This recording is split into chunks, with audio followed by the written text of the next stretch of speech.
नमस्कार, मैं हूं आपके साथ पूर्वी राय और आप देख रहे हैं एमपी फर्स्ट न्यूज। उज्जैन में दिल दहला देने वाली सड़क हादसा हुआ है। दिल्ली से शादी में शामिल होने आए मेहमानों की कार रविवार रात बेकाबू होकर पेड़ से टकरा गई। उज्जैन के कायथा मोड़ पर हुई इस भीषण सड़क दुर्घटना ने एक परिवार को गम में डुबो दिया है। मिली जानकारी के अनुसार पांडेय परिवार में 16 दिसंबर को शादी है।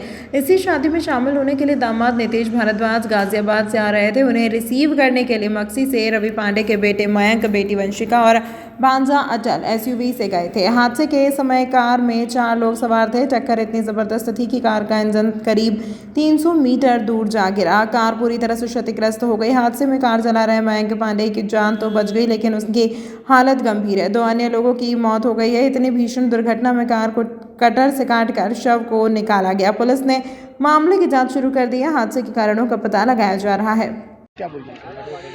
ये अपने रवि पांडे जी हैं, मक्सी वाले डॉक्टर साहब।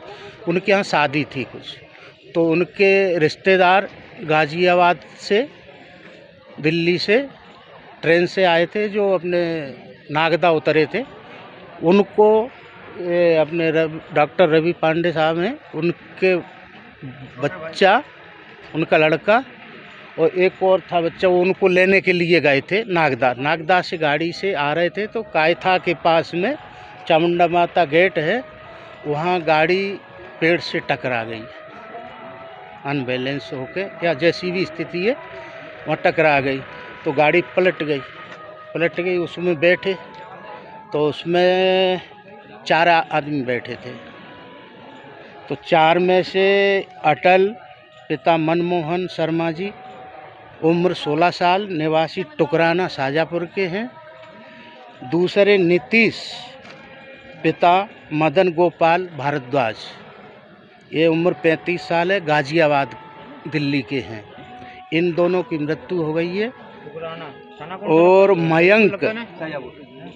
मयंक और बागीसा बच्ची है, ये ठीक है, इलाज के लिए गंभीर स्थिति में है ये भी, और इलाज के लिए भिजवा दिया है ना। जब एक्सीडेंट हुआ था, गाड़ी मतलब चारों तरफ से बंद थी, पलट गई, तो कटर से काट के उनको रात्रि में ही निकलवाया। ये कम से कम 2:30 बजे के लगभग की घटना है, रात्रि के 2:30 बजे की। पूरा थाना और आमजन लोग और भी आ गए, सबके द्वारा उनको निकाला गया। मेरा नाम है ASI शिवशंकर सिंह सखवार। हमारे साथ है उप निरीक्षक श्री गणपत सिंह मुजालदा साहब, थाना कायथा। उज्जैन विश्व प्रसिद्ध बाबा महाकालेश्वर के दरबार में प्रसिद्ध गीतकार मनोज मुंतशिर शुक्ला पहुंचे और पूजन अर्चन कर बाबा से आशीर्वाद मांगा। उन्होंने गर्भगृह की चौखट से बाबा महाकाल को माथा टेका और नंदी जी के कानों में अपनी मनोकामनाएं कहने के बाद नंदीगृह में बैठकर बाबा का ध्यान लगाया। मीडिया से चर्चा में मनोज मुंतशिर ने बताया कि वह 25 साल पहले बाबा महाकाल के दरबार में आए थे, जब उनके पास कुछ भी नहीं था। उन्होंने बाबा महाकाल से प्रार्थना की थी कि जितना भी ज्ञान उनके पास है उससे उन्हें आगे बढ़ाने की राह दिखाना। आज वह कई बड़ी फिल्मों में भी अपने गीत और स्क्रिप्ट लिख चुके हैं। यह सब बाबा महाकाल को समर्पित करने के लिए वह उज्जैन पहुंचे थे। आपको बता दें कि कल से गीता महोत्सव का प्रारंभ हुआ है। इस कार्यक्रम की शुरुआत करने के लिए वह उज्जैन आए थे। कार्यक्रम के अगले दिन उन्होंने आज बाबा महाकाल के दरबार में पहुंचकर बाबा को प्रणाम किया। मैं आता ही रहता हूँ। आज से तकरीबन 25 साल पहले मैं पहली बार यहाँ आया था, और ये वो दिन थे जब मैं मुंबई में संघर्ष कर रहा था। मेरे पैरों के नीचे ज़मीन भी नहीं थी, कुछ नहीं था मेरे पास। मैं फुटपाथों पर सोया करता था, सच ये है। और मैंने यहाँ आके भगवान से कहा था कि भगवान, जो थोड़ा बहुत ज्ञान आपने दिया है, अगर उसको कहीं किसी किनारे लगा पाएँ, कुछ कर पाएँ। और मुझे याद है उसके बाद तकरीबन 8 साल तक चल रहे मेरे साथ शो में कर रहा था टेलीविजन के लिए। वो बंद होने वाला था 3-4 दिन में, 8 साल तक लगातार चलता रहा है। जो कुछ भी मेरे पास आज है, तो आश्चर्य मेरे सर पे है। जितना भी थोड़ा बहुत ज्ञान है और जितनी भी थोड़ी बहुत प्रतिभा है, वो सब महाकाल को समर्पित है। मैं मेरे सुनने वालों को, मुझे फॉलो करने वालों को, जो लोग भी इस वक्त हैं, मैं कहता हूँ ये एक जगह है, ये एक तीर्थ है, जहाँ आके अगर आपने सर झुकाया तो आपकी सर्व मनोकामनाएं सिद्ध होंगी, कोई रोक नहीं सकता। जय महाकाल। जय महाकाल। भाजपा सरकार की नीतियों के खिलाफ कांग्रेस पार्टी 16 दिसंबर को विधानसभा घेराव करने जा रही है। उज्जैन में कांग्रेस पार्टी विधानसभा घेराव में शामिल होने को लेकर रणनीति तैयार कर रही है। प्रदेश प्रभारी और सह प्रभारी जिले की विधानसभा में जाकर बैठकों में शामिल होकर इस घेराव की तैयारी में जुटे हैं। कांग्रेस पार्टी के जिला अध्यक्ष ने बताया कि प्रदेश में महिलाओं, युवाओं, दलितों और अल्पसंख्यक पर अत्याचार बढ़ रहे हैं। इन्हीं सब बातों को लेकर मध्य प्रदेश कांग्रेस कमेटी के प्रदेश अध्यक्ष जीतू पटवारी के नेतृत्व में कांग्रेस पार्टी मध्य प्रदेश विधानसभा का घेराव 16 दिसंबर को करेगी। प्रदेश कांग्रेस कमेटी के अध्यक्ष जीतू पटवारी ने बैठकर लेकर सभी को जिम्मेदारियां सौंप दी हैं। इतनी जिम्मेदारियों को लेकर प्रदेश के प्रभारी संजय दत्त और सह प्रभारी राजा चौक से उज्जैन में कांग्रेस कार्यालय पर बैठक लेने के लिए पहुंचे। यहां पर उन्होंने कार्यकर्ताओं से अधिक संख्या में इस आंदोलन में शामिल होने के लिए कहा है।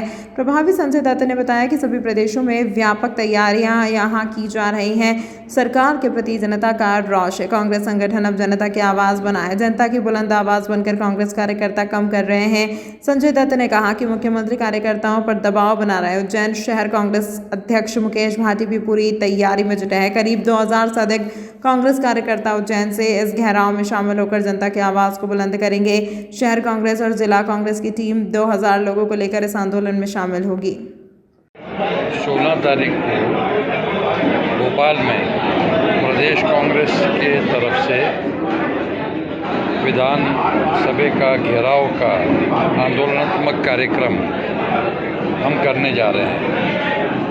उस कार्यक्रम की तैयारियां जोरों में प्रदेश के सभी जिलों में हो रही हैं। आज मुझे उज्जैन आने का अवसर मिला और हमारे सभी जो नेतागण हैं, हमारे शहर अध्यक्ष, ग्रामीण अध्यक्ष, विपक्ष के नेता महापालिका में, हमारे जो विधानसभा के उम्मीदवार रह चुके हैं, सभी लोगों की उपस्थिति में आज सभा हुई और पूरे तरीके से प्रदेश की जनता में एक रोष है इस सरकार की जन विरोधी नीतियों के खिलाफ। और मूलभूत जो प्रश्न हैं जो जनता को प्रताड़ित कर रहे हैं, वो चाहे महंगाई का हो, चाहे बेरोजगारी का हो, चाहे भ्रष्टाचार का हो, उस विषयों में केंद्र की बीजेपी सरकार और राज्य की बीजेपी सरकार पूरे तरीके से विफल हो चुकी है। बल्कि अब तो जनता ये कह रही है कि उनको अगर सरकार चलानी नहीं आती तो उनको राज करने का अधिकार नहीं है। और आज आदरणीय हमारे नेता कांग्रेस अध्यक्ष खड़गे जी, राहुल जी, प्रियंका जी और सोनिया गांधी जी, इनके नेतृत्व में पूरे देश में कांग्रेस संगठन ये जनता की आवाज़ बना है और जनता के अंदर जो नाराज़गी है उसकी बुलंद आवाज़ बन के कांग्रेस के कार्यकर्ता काम कर रहे हैं। विशेषकर उज्जैन में जब भी हम आते हैं तो हमारे कार्यकर्ता हमें कई किस्से बताते हैं कि यहाँ का जो मध्य प्रदेश का शासन है, खासकर मुख्यमंत्री जी यहाँ के हैं, वो पूरे तरीके से हमारे कार्यकर्ताओं के ऊपर दबाव डाल के, धमकियाँ दे के, दहशत निर्माण करके एक डर का माहौल पैदा करना चाहते हैं। लेकिन फिर भी बड़ी हिम्मत से हमारे कार्यकर्ता कांग्रेस का तिरंगा उठा के जनता के लिए संघर्ष कर रहे हैं, आगे करते रहेंगे।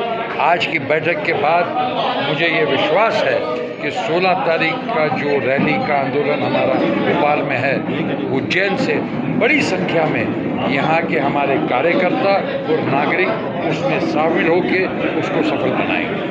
भारतीय जनता पार्टी की 1 साल की विफल सरकार के खिलाफ मध्य प्रदेश के ऊर्जावान अध्यक्ष जीतू पटवारी जी के नेतृत्व में जो मध्य प्रदेश की भारतीय जनता पार्टी की सरकार ने जो चुनाव में जो वादे किए थे, जनता से वादे किए थे, गेहूँ का मूल्य, महिलाओं को 3000 रुपये की पेंशन, जो भी भारतीय जनता पार्टी के वादे थे, गैस सिलेंडर हो, उन सब चीज़ों के खिलाफ महिलाओं पर हो रहे अत्याचार, बढ़ते हुए अपराध को लेकर 16 दिसंबर को जीतू पटवारी जी के नेतृत्व में एक विशाल और ऐतिहासिक विधानसभा का घेराव होने जा रहा है। शहर कांग्रेस और जिला कांग्रेस की टीम कम से कम 2000 लोगों के साथ उज्जैन से भोपाल में कूच करेगी। आदरणीय संजय दत्त साहब आए और अमित शर्मा जी, राजा चौकसी जी जो हमारे प्रभारी हो, तीनों लोग थे। भाट पचराना पुलिस ने वाहन चेकिंग के दौरान आदतन अपराधी मुक्का को देसी पिस्टल और 2 जिंदा कारतूस के साथ गिरफ्तार किया है। वडनगर तहसील की भाट पचलाना पुलिस ने SP Pradeep Sharma, additional SP Nitish Bhargav के निर्देशन में एसडीओपी पुष्पा प्रजापति के मार्गदर्शन में थाना प्रभारी सत्येंद्र चौधरी और उनकी टीम द्वारा रूणीजा भाट पचलाना मार्ग पर रूणीजा की तरफ से होंडा शाइन मोटरसाइकिल पर एक व्यक्ति आता हुआ दिखा, जो पुलिस को देखकर घबराकर भागने का प्रयास करने लगा। तत्काल कार्यवाही करते हुए थाना प्रभारी सत्येंद्र चौधरी और उनकी टीम द्वारा आरोपी को बड़गांव फंडे से पकड़ा गया। पूछताछ करने पर आरोपी ने अपना नाम मुख्तियार उर्फ मुक्का, पिता अब्बास पटेल, जाति नायता पटेल, उम्र 39 वर्ष, ग्राम माधोपुरा बताया, जो थाना क्षेत्र का आपराधिक प्रवृत्ति का व्यक्ति है। 5 से अधिक अपराध उसके खिलाफ थाने में दर्ज हैं। इसके विरोध थाना क्षेत्र में अवैध गतिविधियां, आर्म्स एक्ट, मारपीट, जान से मारने की धमकी देने जैसे अपराध पंजीबद्ध थे। पुलिस द्वारा फिलहाल पूछताछ में आरोपी ने बताया कि पिस्टल उसने खाचरोद निवासी सद्दाम पिता लियाकत ग्राम डाडिया से खरीदी, जिसकी तलाश पुलिस द्वारा की जा रही है। आरोपी से पुलिस द्वारा पूछताछ की जा रही है। पिस्तौल की तस्करी कहां से हो रही है, इसका पता लगाया जा रहा है। सर, आज जो एक देसी पिस्टल पकड़ाई है, तो इसके बारे में सर बताएं, क्या है पूरा मामला? ये मामला इस प्रकार है कि वर्तमान में हमारे श्रीमान पुलिस अधीक्षक महोदय श्री प्रदीप शर्मा, अतिरिक्त पुलिस अधीक्षक महोदय भार्गव सर एवं एसडीओपी महोदय श्रीमती पुष्पा प्रजापति के मार्गदर्शन में अवैध हथियारों रखने वाले बदमाशों के विरुद्ध एक अभियान चलाया जा रहा है, जिसके क्रम में कल शाम को बड़गांव फंटे पर मुक्का उर्फ मुख्तियार पटेल नायता निवासी माधवपुरा को उसकी मोटरसाइकिल पर जाते हुए पकड़ा था, जिसकी तलाशी लेते उसके पास से एक देसी पिस्टल एवं 2 राउंड मिले, जो उसके कब्जे से जब्त कर आर्म्स एक्ट की कार्रवाई की गई है। आरोपी उक्त पिस्टल को सद्दाम निवासी डोडिया थाना खाचरोद से खरीदना बता रहा है, जो अभी फरार है, उसकी तलाश जारी है। शहर कांग्रेस ने मनाया सोनिया गांधी का जन्मदिन। स्थानीय शहर कांग्रेस कार्यालय में अखिल भारतीय राष्ट्रीय कांग्रेस की पूर्व अध्यक्षा श्रीमती सोनिया गांधी जी का जन्मदिन शहर कांग्रेस अध्यक्ष मुकेश भाटी के नेतृत्व केक काटकर और मिठाई बांटकर मनाया गया और उनके स्वस्थ जीवन की बाबा महाकाल से प्रार्थना की। इस अवसर पर मुकेश भाटी ने अपने उद्बोधन में कहा कि श्रीमती सोनिया गांधी देश में त्याग, तपस्या और बलिदान की जीती जागती मिसाल है। कांग्रेस पार्टी का हर एक कार्यकर्ता आपके त्याग से प्रेरणा लेता है। इस अवसर पर नेता प्रतिपक्ष रवि राय, संगठन मंत्री अजय राठौड़, वरिष्ठ कांग्रेस नेता शाकिर भाई खालवाले, देवव्रत यादव, ब्लॉक अध्यक्ष अभिषेक शर्मा, सतीश मरमट, मुजीब सुपारी, रमेश परिहार, सपना सांखला, फिरोज पठान, इमरान खान, ओम रामी, सोनिया ठाकुर, नीलम विश्वास, रश्मि त्रिवेदी, चुन्नीलाल धैर्य, राजेंद्र राठौड़, लकी ठाकुर, वरुण शर्मा, सलीम भाई, अनिल देवधरे, श्याम जटिया, नीलेश खुले, लक्ष्मी नारायण उपाध्याय, आविद खान, जितेंद्र दुबे, कृष्णा यादव, ललित मीना, नरेंद्र राव, अजय मेहता, हेमंत कोहली, सत्यनारायण राठौर, फारूक भाई सहित अन्य कार्यकर्ता उपस्थित थे। कांग्रेस कमेटी में आज आदरणीय पूर्व राष्ट्रीय अध्यक्षा श्रीमती सोनिया गांधी जी का जन्मदिन मनाया गया और पार्टी को और हर कार्यकर्ताओं को इस बात पर गर्व है कि हम अखिल भारतीय राष्ट्रीय कांग्रेस के कार्यकर्ता हैं। भगवान महाकाल से हम प्रार्थना करते हैं कि हमारी पूर्व राष्ट्रीय अध्यक्षा श्रीमती सोनिया गांधी को लंबी उम्र और अच्छा स्वास्थ्य प्रदान करें। अजय राठौर, संगठन मंत्री। आज हमारी आदरणीय मार्गदर्शक श्रीमती सोनिया गांधी जी के जन्मदिन शहर कांग्रेस कमेटी हमारे अध्यक्ष जी मुकेश भाटी जी के नेतृत्व में मनाया गया है और बड़े हर्ष उल्लास के साथ उनका जन्मदिन मनाया गया है। उनको बहुत बहुत बधाई और शुभकामना देती हूँ। उज्जैन भगवान महाकाल की नगरी में गीता महोत्सव का आयोजन किया जा रहा है। इस महोत्सव में देश भर से लोग पहुंच रहे हैं। इसी बीच प्रसिद्ध गीतकार मनोज मुंतशिर ने गीता महोत्सव में पहुंचकर गीता के महत्व पर प्रकाश डाला। मनोज मुंतशिर ने गीता को जीवन का मार्गदर्शक बताते हुए कहा कि पूरी जिंदगी गीता के ज्ञान को ग्रहण करने में बीत जाए तो भी कम है। उन्होंने कहा कि गीता सिर्फ एक धार्मिक ग्रंथ नहीं है, बल्कि यह जीवन जीने की कला भी सिखाती है। मनोज मुंतशिर ने कहा कि आज की नई पीढ़ी को गीता के ज्ञान से जोड़ना बहुत ज़रूरी है। उन्होंने कहा कि गीता को उनकी भाषा में समझाना होगा। सनातन धर्म और आधुनिकता के बीच संतुलन बनाने की बात कही। उन्होंने कहा कि हमें आधुनिकता के साथ साथ अपने सनातन धर्म को भी नहीं भूलना चाहिए। शिक्षा के महत्व पर जोर देते हुए कहा कि शिक्षा के साथ साथ हमें अपने संस्कारों को भी नहीं भूलना चाहिए। उन्होंने कहा कि गीता हमें जीवन जीने की कला सिखाती है। उन्होंने नई पीढ़ी को गीता से जोड़ने पर भी जोर दिया। पहले आपके सुनेंगे, लेकिन अभियान सनातन की जागृति, हिंदुत्व की जागृति जहां जैसे जिस तरह से हो पाए। आज तो हम भगवान महाकाल के दरबार में हैं और बड़ा अद्भुत ये संयोग है कि महाकाल के दरबार में, महाकाल की धरती पर गीता का और कृष्ण का उत्सव मनाया जा रहा है। ये उज्जैन जो भगवान श्री कृष्ण की ज्ञान भूमि है, यहाँ आज श्रीमद् भगवद गीता से जो मैंने सीखा, जो थोड़ा बहुत मैं जान पाया, उसको प्रचारित करने की, प्रसारित करने की कोशिश करूँगा। क्या उसमें जो आप बता रहे हैं जो विषय की है, मैं तो एकदम अभी ऊपर ही ऊपर हूँ, और मुझे लगता है पूरी जिंदगी भी निकल जाएगी और पढ़ता रहूंगा और जानता रहूंगा और साधु संतों से कुछ सीखता रहूंगा, फिर भी शायद नीचे की डुबकी ना लगा पाऊँ, ऊपर ही रह जाऊंगा। कितना था भंडार है? अथाह है, जितना आप डूबते हैं आपको पता चलता है। हमेशा ज्ञान का अहंकार उसे होता है जो अज्ञानी है। अगर आप थोड़ा बहुत भी पढ़ते हैं और आप जानते हैं कि शास्त्र क्या है, नॉलेज क्या है, तो आपको कभी ज्ञान का अहंकार नहीं होगा। ये आप इंडियन कंटेक्स्ट में ही कह रहे हैं कि बल्क हुए? ये पूरी दुनिया में ये बात लागू है, पूरी दुनिया में। आप देखिएगा कि जो हम तो खैर अपने देश में देख ही रहे हैं, हम तमाम अज्ञानियों को देख रहे हैं बड़ी बड़ी बातें करते हुए, तो ऐसे में तो अच्छी ही बातें होनी चाहिए, वो बातें होनी चाहिए जो सारगर्भित हो, जो हमने गीता से, कृष्ण से, श्री राम से सीखा है। इस बीच मध्य प्रदेश में अगर आपने ऑब्जर्व किया, आप 1 साल पहले आए थे जी, आपने, हमने भी उस इवेंट को देखा था, रात में था वो शहीद पार्क में, काफी जबरदस्त था, यूथ काफी आपसे वो हुए थे, प्रभावित हुए थे जी, और उस समय के बाद आप आए हैं जी, तो इस बीच मध्य प्रदेश में एक अलग अलग जो प्रमुख धार्मिक स्थल हैं उस पर लोक बनने का सिलसिला शुरू हुआ है। जैसे उज्जैन में श्री महाकाल लोक, जी, महालोक, बिल्कुल, जैसे बिल्कुल। ओंकारेश्वर में हुआ है, सलकनपुर में चल रहा है, ओरछा में चल रहा है, इस सब जगह जो जुड़े हुए प्रमुख हैं, रविदास जी का चल रहा है, मतलब हर उसका है, मतलब सभी समाजों का है और सभी धार्मिक स्थलों का है। जी, बिल्कुल, मैं बताना चाहूंगा। देखिए, कृष्ण को श्री कृष्ण बनाने वाली जो धरती है वो उज्जैन की। संदीपनी गुरु के आश्रम में ही वो श्री कृष्ण हुए। श्री हम कब लगाते हैं? जब उनको 64 कलाओं का ज्ञान हो गया। जब तक 64 कलाएं नहीं थी तब तक वो कृष्ण थे, पूज्य थे हमारे लिए, तो अवतार ही थे। लेकिन श्री कृष्ण हम बोलते हैं 64 कलाओं के ज्ञान के बाद, वो उनको संदीपनी आश्रम में ज्ञान हुआ। आप देखें कि जब वो तकरीबन 12 वर्ष के रहे होंगे जब यहाँ आए थे, 11 वर्ष के थे,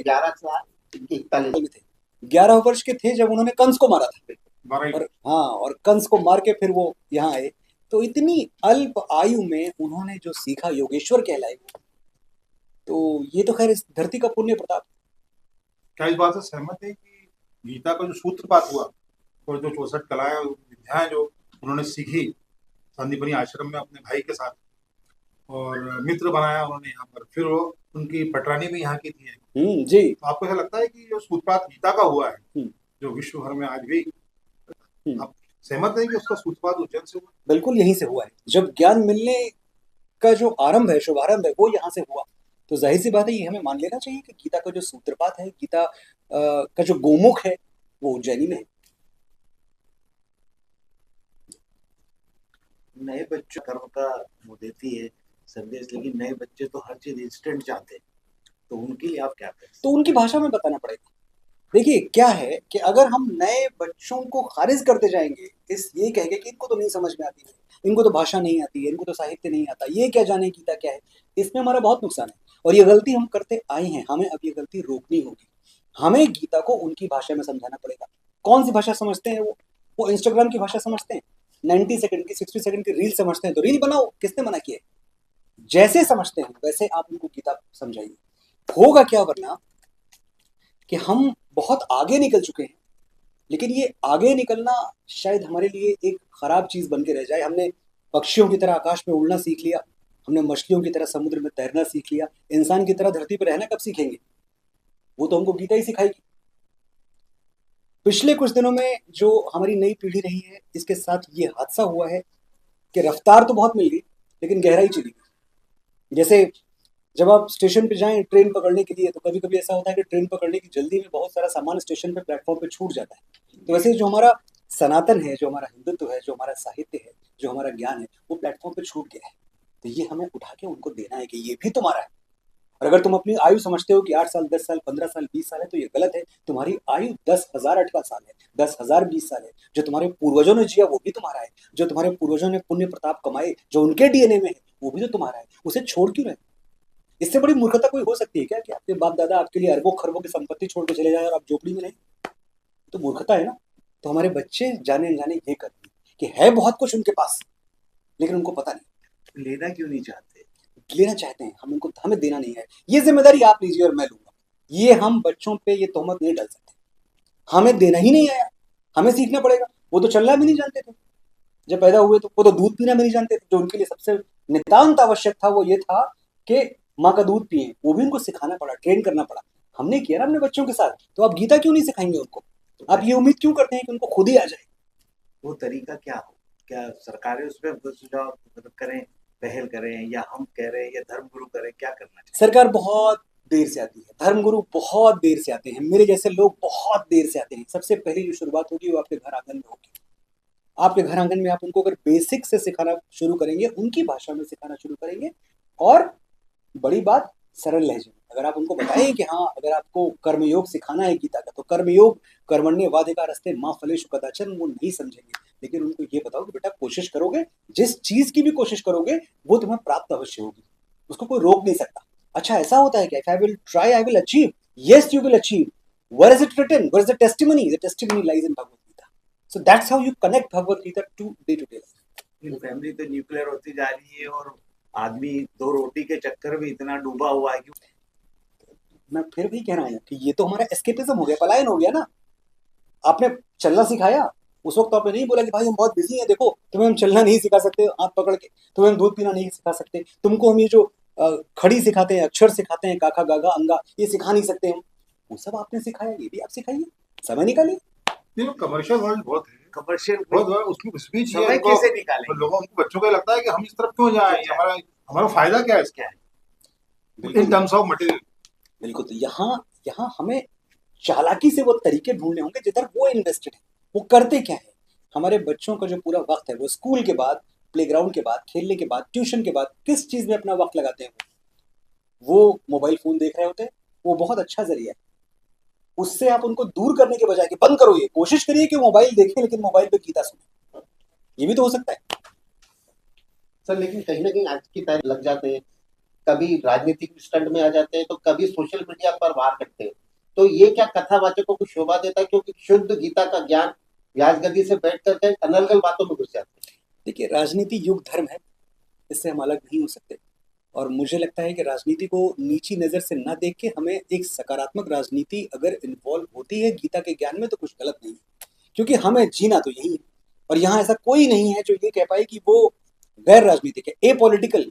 ए पॉलिटिकल जैसा कोई वर्ड होता नहीं है। अगर आप 18 साल के हो चुके हैं और आपने किसी को वोट दिया है, तो आज से ये मत कहिएगा कि आप तो गैर राजनीतिक है, आपका राजनीति से कोई लेना देना नहीं है। बिल्कुल है। तो आप राजनीति आपकी नसों में है, आपकी रक्त शिराओं में बहती है। तो राजनीति पे अगर कोई कंस्ट्रक्टिव बात कह रहा है तो मैं इसको गलत नहीं मानता।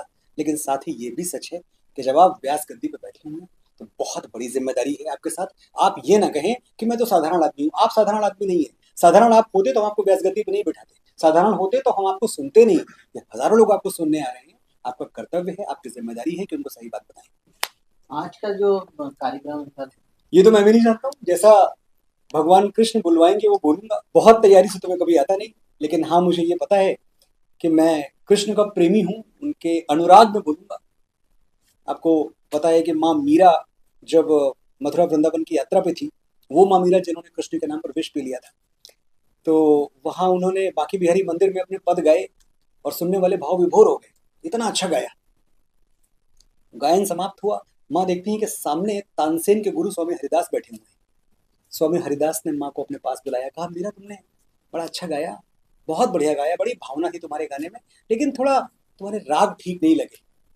तो माँ मीरा ने उनके पैर छू के बड़े आदर से कहा, स्वामी जी, जब इंसान को खुश करने के लिए गाते हैं तो राग में गाते हैं, जब भगवान को खुश करने के लिए गाते हैं तो अनुराग में गाते हैं।